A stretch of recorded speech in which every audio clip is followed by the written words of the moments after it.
വേഗത്തിൽ പടർന്നുകൊണ്ടിരിക്കുന്ന പുതിയ രോഗാവസ്ഥയാണ് ഷിഗല്ല. കോഴിക്കോട് ജില്ലയിൽ കണ്ടുപിടിച്ച ഈ മാരക ബാക്ടീരിയ വെള്ളത്തിലൂടെ പടരുന്നതായി കണ്ടെത്തിയിട്ടുണ്ട്. കൂടുതൽ അണുബാധ എന്നാണ് ഷിഗല്ല രോഗം അറിയപ്പെടുന്നത്. ഷിഗല്ലോസിസ് അഥവാ ഷിഗല്ല എന്ന ബാക്ടീരിയ കാരണം ഉണ്ടാകുന്ന രോഗത്തിന്റെ പ്രധാന ലക്ഷണം വയറിളക്കമാണ്.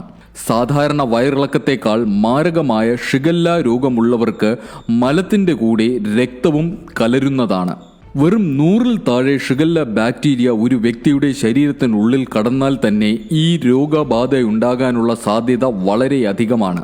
കുടലിനുള്ളിൽ പ്രവേശിച്ച ശേഷം കുടലിലെ ശ്ലേഷ്മസ്തരത്തിനുള്ളിലേക്ക് നുഴഞ്ഞു കയറുന്ന ഈ ബാക്ടീരിയകൾ അവിടുത്തെ കോശങ്ങൾക്കുള്ളിൽ വച്ചു തന്നെ പെറ്റുപെരുകുകയും ചില വിഷപദാർത്ഥങ്ങൾ അതായത് SHET1, SHET2, ഷിഗട്ടോക്സിൻ ഉൽപ്പാദിപ്പിക്കുകയും ചെയ്യുന്നു. അവയുടെ പ്രവർത്തനം കുടലിന്റെ സ്വാഭാവികമായ പ്രവർത്തനങ്ങളെ ബാധിക്കുകയും കുടലിലെ സ്തരത്തിന്റെ ഏറ്റവും മുകൾ ഭാഗം അഴുകി മലത്തോടൊപ്പം പുറത്തേക്ക് പോകുന്നതിന് കാരണമാകുന്നു.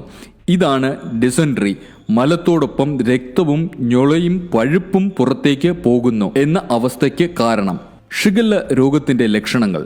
രോഗാണു ശരീരത്തിനുള്ളിലേക്ക് കടന്നാൽ പരമാവധി 7 ദിവസത്തിനുള്ളിൽ തന്നെ, സാധാരണയായി 2-ാം ദിനം തന്നെ രോഗലക്ഷണങ്ങൾ കണ്ടു തുടങ്ങും. ഈ രോഗത്തിന്റെ പ്രധാന ലക്ഷണങ്ങൾ വയറിളക്കം, അതിസാരം, പനി, ഓർക്കാനം, ഛർദിൽ, വയറുവേദന, ദഹനക്കുറവ്, പുറത്തേക്ക് ഒന്നും പോകാൻ ഇല്ലാതിരിക്കുന്ന അവസ്ഥയിൽ പോലും തുടരെ കക്കൂസിൽ പോകണം എന്ന തോന്നൽ എന്നിവയാണ്. രോഗസങ്കീർണതകൾ. തുടർച്ചയായ വയറിളക്കം മൂലമുണ്ടാകുന്ന നിർജ്ജലീകരണം, ഷോക്ക് എന്ന അവസ്ഥയിലേക്കും മരണത്തിലേക്കും വരെ നയിച്ചേക്കാം. ഇതോടൊപ്പം ചെറിയ കുട്ടികളിൽ ജന്നി വരാനുള്ള സാധ്യത അധികമാണ്. തുടർച്ചയായ വയറിളക്കം റെക്ടൽ പ്രൊലാപ്സിലേക്ക്, അതായത് വൻകുടലിന്റെ ഉള്ളിലെ ശ്ലേഷ്മസ്തരം മലദ്വാരത്തിലൂടെ പുറത്തേക്ക് തള്ളി ഇറങ്ങുന്ന അവസ്ഥയിലേക്ക് നയിച്ചേക്കാം. കൃത്യമായ ചികിത്സ ലഭിക്കാത്ത പക്ഷം അപൂർവം ചില ആളുകളിൽ ഈ രോഗം ഹീമോലാറ്റിക് യൂറിമിക് സിൻഡ്രോം എന്ന അവസ്ഥയിലേക്ക്, അതായത് രക്തത്തിലെ ചുവന്ന രക്താണുക്കളുടെയും പ്ലേറ്റ്ലെറ്റുകളുടെയും എണ്ണത്തിൽ ക്രമാതീതമായ കുറവുണ്ടാക്കുന്ന അവസ്ഥ. ഇതുവഴി വൃക്കകളുടെ പ്രവർത്തനത്തെ ബാധിക്കാം. മറ്റു ചിലരിൽ വൻകുടലിന്റെ ചലനശേഷി നഷ്ടപ്പെട്ട് അതിനുള്ളിൽ രോഗാണു പെറ്റുപെരുകി പൊട്ടി പഴുപ്പ് വയറ്റിനുള്ളിലേക്ക് ബാധിച്ച് പെരിറ്റോണിറ്റിസ് എന്ന അവസ്ഥയിലേക്ക് നയിക്കാം. പ്രതിരോധം. ഈ അസുഖത്തിനെതിരെ ഒരു വാക്സിനു വേണ്ടിയുള്ള ശ്രമം ലോകാരോഗ്യ സംഘടനയുടെ നേതൃത്വത്തിൽ നടക്കുന്നുണ്ടെങ്കിലും അത് ഇതുവരെ യാഥാർത്ഥ്യമാക്കപ്പെട്ടിട്ടില്ല. ഷിഗല്ലയുടെ പ്രതിരോധത്തിനായി വ്യക്തി ശുചിത്വത്തിനും പരിസര ശുചിത്വത്തിനും തന്നെയാണ് പ്രാധാന്യം നൽകേണ്ടത്. ഷിഗല്ല രോഗവ്യാപനത്തിന്റെ മുൻകരുതലുകളിൽ ഏറ്റവും പ്രധാനം ശുചിത്വമാണ്. ഇടയ്ക്കിടയ്ക്ക് കുറഞ്ഞത് 20 സെക്കൻഡ് നേരമെങ്കിലും എടുത്ത് സോപ്പ് ഉപയോഗിച്ച് കൈ കഴുകുക.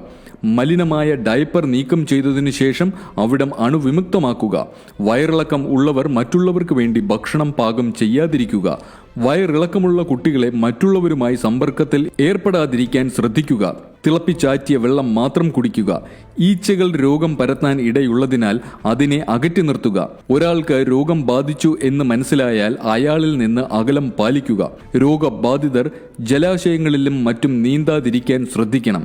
ഷിഗല്ല രോഗത്തിന്റെ പ്രധാന ലക്ഷണമായ രക്തമോ കഫമോ കലർന്ന മലം കണ്ടാൽ ഉടൻ തന്നെ ഡോക്ടറെ കാണേണ്ടതാണ്. ഈ വിലപ്പെട്ട അറിവ് മറ്റുള്ളവരിലേക്കും ഷെയർ ചെയ്യൂ. Ethnic health code, forward to good health.